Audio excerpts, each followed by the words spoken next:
Pai, Senhor, eu queria trazer uma palavra hoje sobre um assunto assim que gera um pouquinho de polêmica, que é o arrebatamento, o fim dos tempos. As pessoas, minha posição é qual? Sua posição é qual, pastor? É pré-tribulacionista, é mid, é pós, é o quê? Porque a apostila tal, porque a doutrina tal, vamos largar um pouquinho a apostila de lado, vamos largar um pouquinho a doutrina de lado, vamos para a Bíblia. O apóstolo Paulo, ele falou muito sobre arrebatamento. Ele aguardava, inclusive, que o arrebatamento se desse com ele em vida, né? Nas epístolas dele nós observamos isso.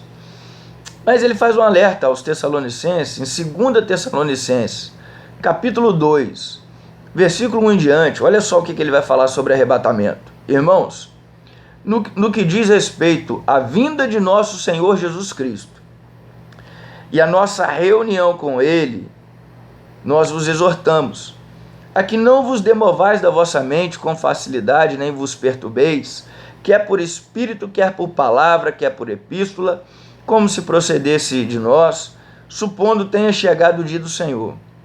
Ninguém de nenhum modo vos engane, porque isso não acontecerá, sem que primeiro venha a apostasia, e seja revelado um homem da iniquidade, o filho da perdição, o qual se opõe e se levanta contra tudo que se chama Deus ou é objeto do seu culto, a ponto de assentar-se no santuário de Deus, ostentando-se como se fosse o próprio Deus. Então aqui está dizendo que antes do arrebatamento, primeiro, quem é que vai se revelar? O homem da iniquidade, o anticristo. E o que ele vai fazer? Ele vai se assentar no santuário, no templo dos judeus, ostentando-se como se fosse o próprio Deus, sendo ali como tratado e se portando como se fosse ali o Messias, porque os judeus vão acreditar que o anticristo é o Messias, os judeus que não se converteram ao cristianismo. Eles estão orando até hoje, pedindo a Deus para enviar o Messias.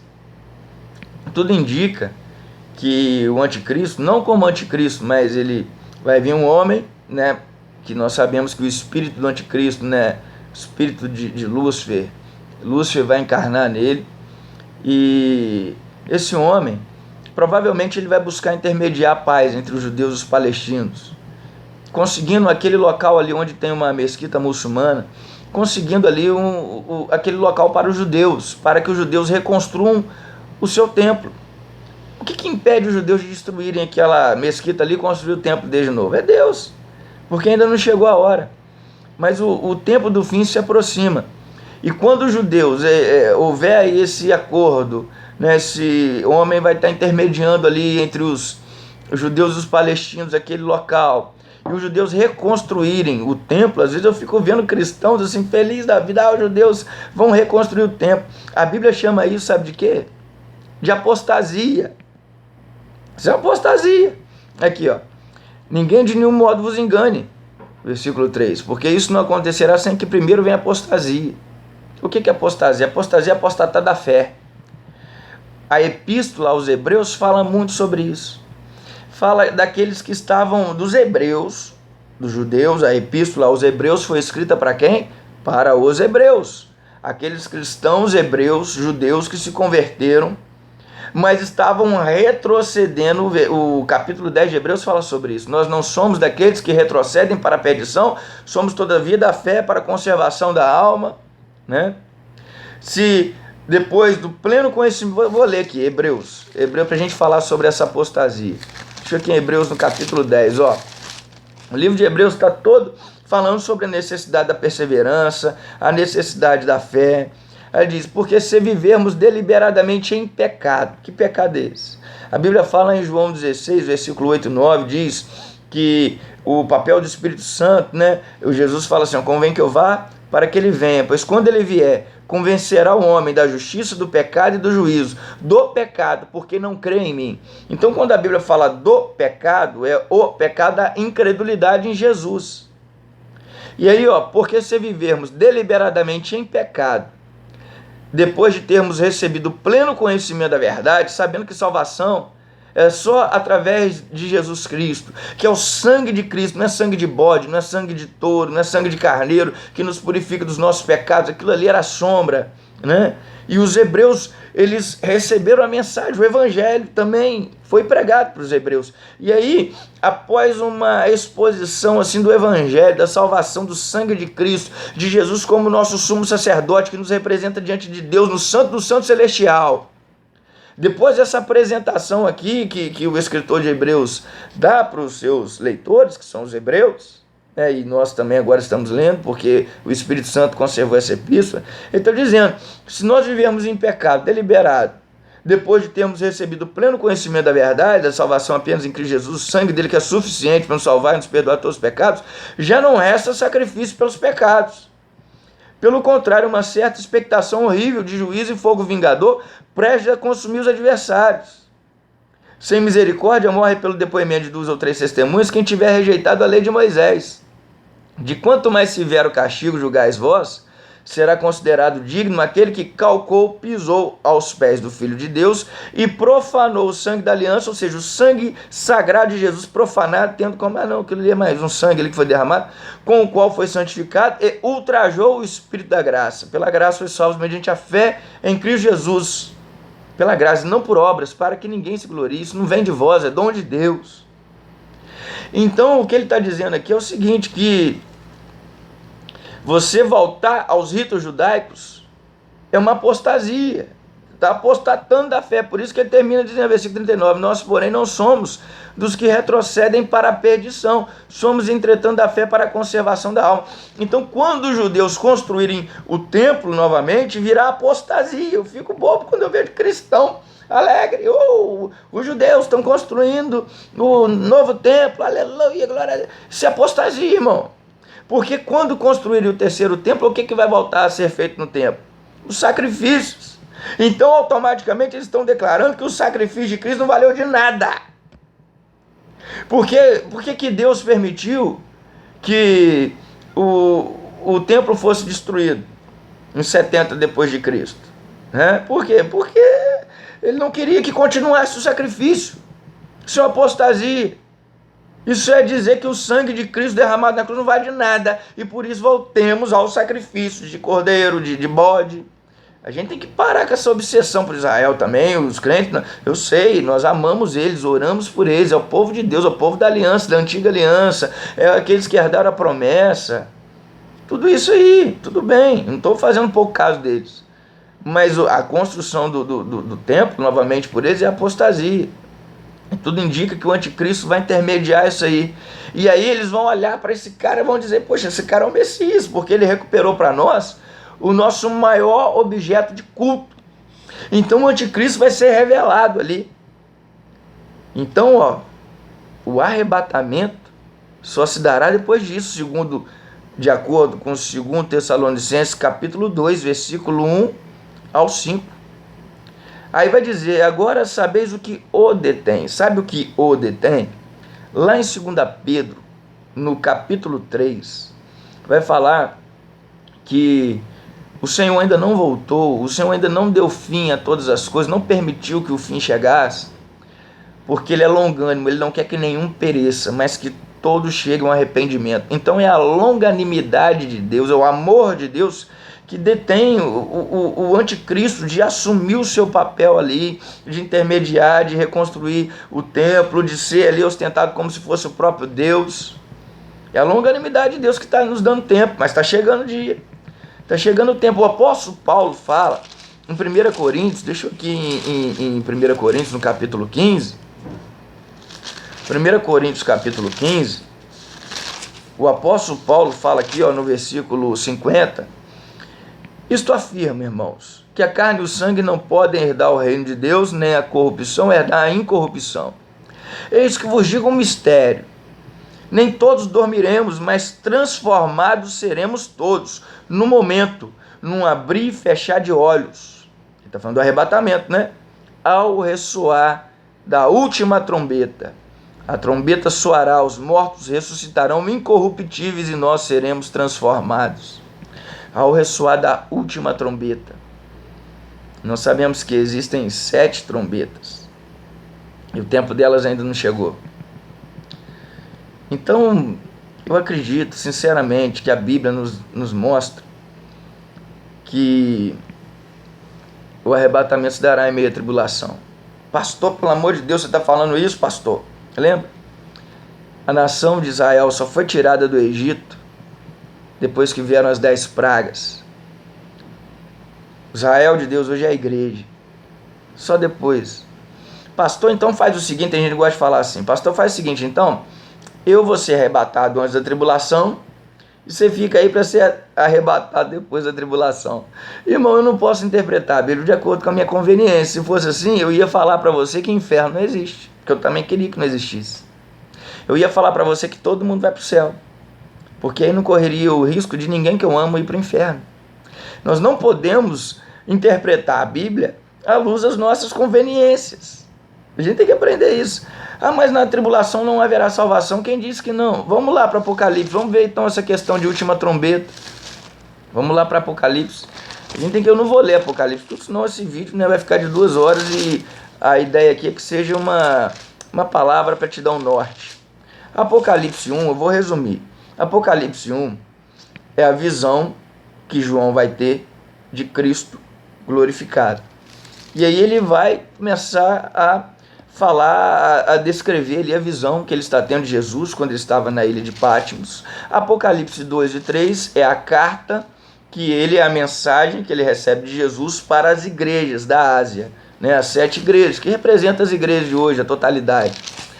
Apocalipse, no capítulo 4, ele vai ouvir uma voz, sobe para cá, ele vai ser arrebatado ao terceiro céu, igual Paulo, ele foi arrebatado ao paraíso, ouviu palavras inefáveis, viu coisas que ao homem não é lícito falar, mas Deus não mandou ele escrever sobre isso. A diferença de Paulo para João é que João foi autorizado a escrever sobre as revelações que ele recebeu. Apocalipse significa revelação.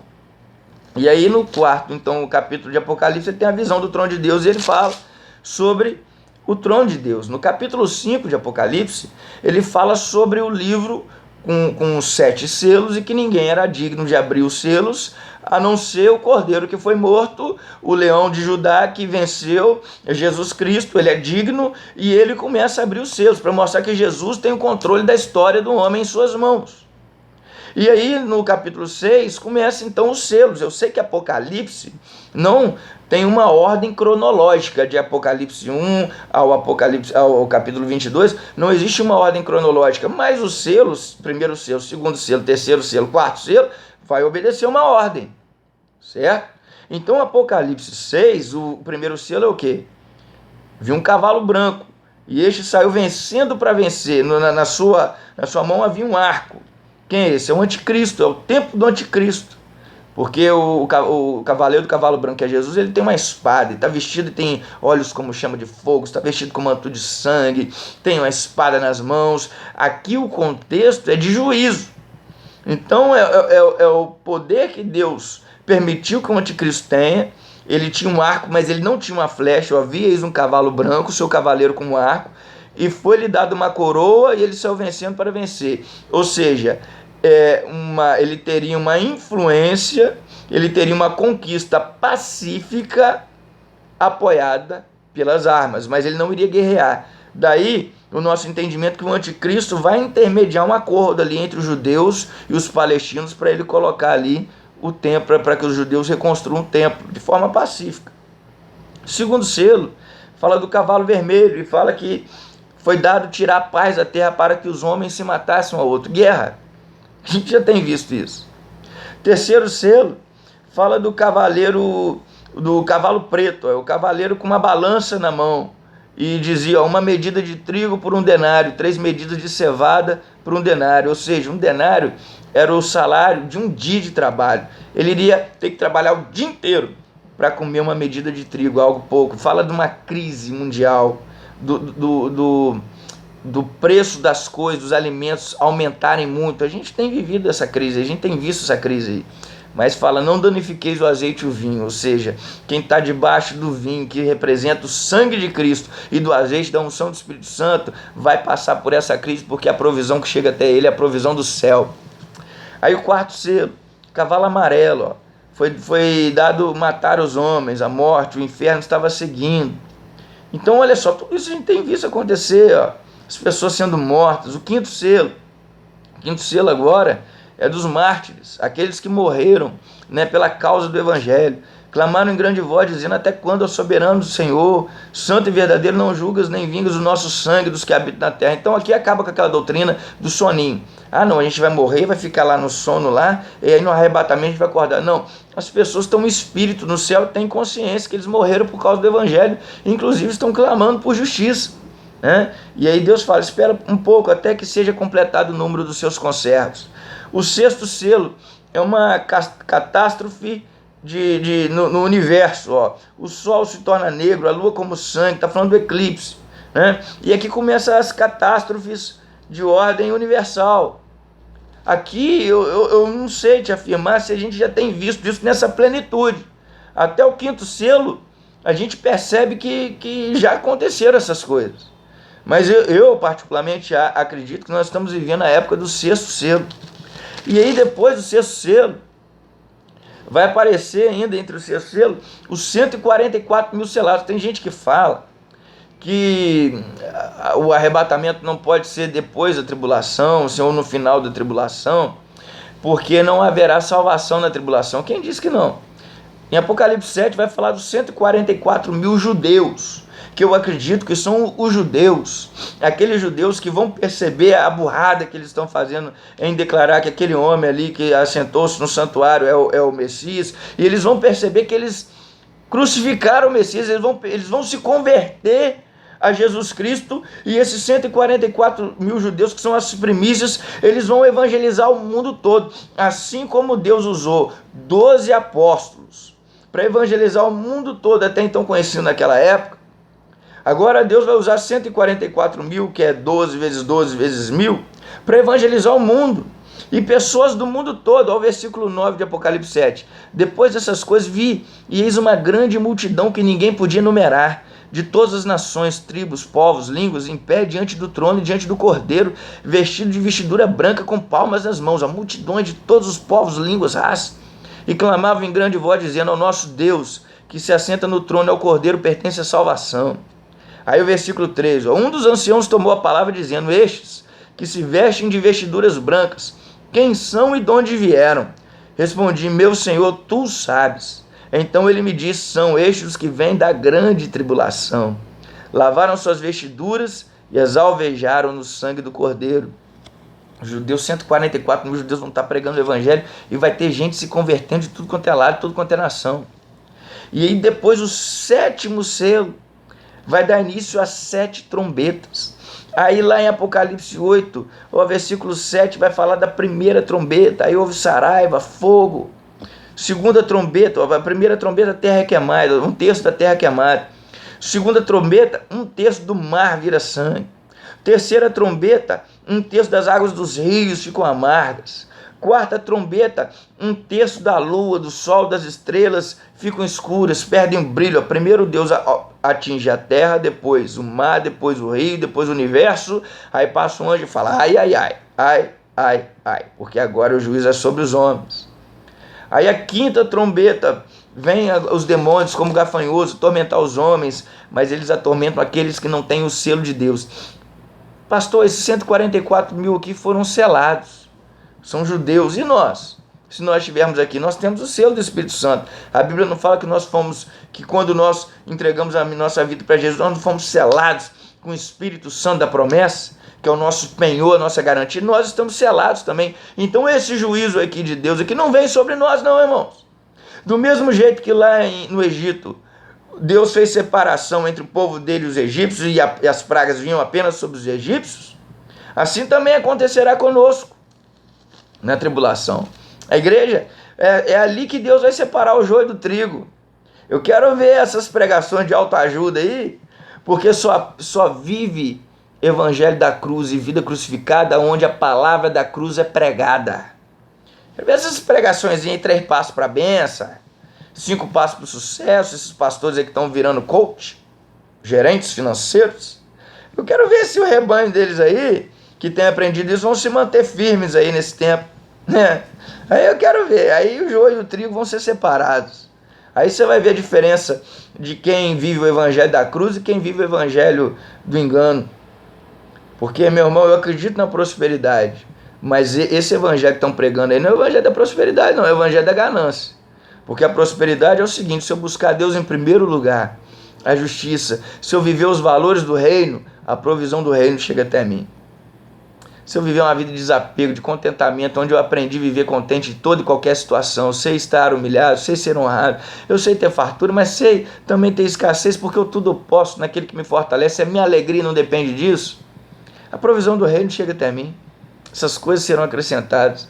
Agora esse evangelho da ganância aí, dá uma oferta aí de 5 mil reais aí que você vai ganhar uma unção, um manto profético, um manto, aí você pode até financiar a sua oferta em 10 vezes sem juros. Esse evangelho da ganância, só bobo entra nisso. Vamos voltar aqui, que né, nossa visão é essa aqui. Então, aí a gente falou da quinta trombeta, né, os gafanhotos, sexta trombeta. Agora os demônios que estavam atados junto ao grande rio Eufrates são soltos também, o texto dos homens mortos, né? Aí depois as duas testemunhas mártires vão estar aí, vão apresentar a sétima trombeta, Apocalipse 11, aqui, ao ressoar da última trombeta, acontecerá o arrebatamento. Pastor, então você está marcando a data? Não, estou marcando a data, não sei quando isso vai acontecer. Eu estou marcando o dia, ó, tal dia, tal hora. Não estou fazendo isso. Então você percebe aqui, ó, ao ressoar da última trombeta, a sétima trombeta, ali, a tribulação já começou. Aí depois, ó, o sétimo anjo tocou trombeta, houve no céu grandes vozes, dizendo: o reino do mundo se tornou de nosso Senhor, do seu Cristo, ele reinará pelos séculos dos séculos. Ali a igreja é tirada, arrebatamento, porque vai acontecer o quê? Depois vai acontecer os últimos, ó, lá em Apocalipse 15, vindo no céu outro sinal grande e admirável, 7 anjos, tendo os 7 últimos flagelos, pois com esse consumou a cólera de Deus. Aí vem os 7 últimos flagelos. A igreja já não está mais aqui, agora é só os homens mesmo. E nós estamos na boda do Cordeiro, nas bodas do Cordeiro. E aí depois disso, desses 7 últimos flagelos aqui, isso aqui já está no final da tribulação, a gente já está com Cristo no céu, veio os 7 últimos flagelos. Aí nós voltaremos e reinaremos com Cristo aqui no milênio, e todo olho verá a volta do Senhor Jesus, né? Porque primeiro o arrebatamento é como ladrão da noite, né? É surpresa, a igreja que sobe, nós nos encontraremos com ele nos ares. Agora, depois dos 7 últimos flagelos, aí Jesus volta para reinar o milênio, e aí todo olho verá, e nós reinaremos com ele aqui. Então fica preparado, irmão. Eu não estou querendo ser aqui profeta de tragédia, não, mas eu te dei base bíblica, meu irmão. Eu te dei coisas claras, a Bíblia é muito clara. Lá em 1 Coríntios 15, versículo 50 em diante, ao ressoar da última trombeta. Paulo também teve visões do paraíso. Você viu lá, 2 Tessalonicenses 2, isso não vai acontecer sem que antes venha a apostasia, né? O sacrifício no templo novamente. Apostasia, está apostatando a fé no sangue de Cristo, que é suficiente para nos lavar, nos limpar, nos purificar, né? Então cuidado com essa obsessão para Israel, pelo templo, senão daqui a pouco você está fazendo sacrifício de igreja também, pastor. Pelo amor de Deus, nós temos que amá-los, mas nós temos que saber que hoje nós estamos vivendo, a dispensação está sobre os gentios. Agora, nesse tempo da tribulação, depois de 144 mil, aí eles vão acordar, aí eles vão perceber o erro, o engano, vão perceber a apostasia e vão se arrepender. Aí sim, não estou dizendo que a gente tem que fazer pouco caso, não tenho nada contra ir para Israel, viajar, conhecer, estar lá, amém, mas não volta para o legalismo, não, volta não. Então nós vamos ter que tirar os templos, nós temos que tirar o altar. Ué, como que você lida com o templo? O seu templo, ele é mágico? Ou é uma estrutura que existe para você poder estar ali reunindo como igreja?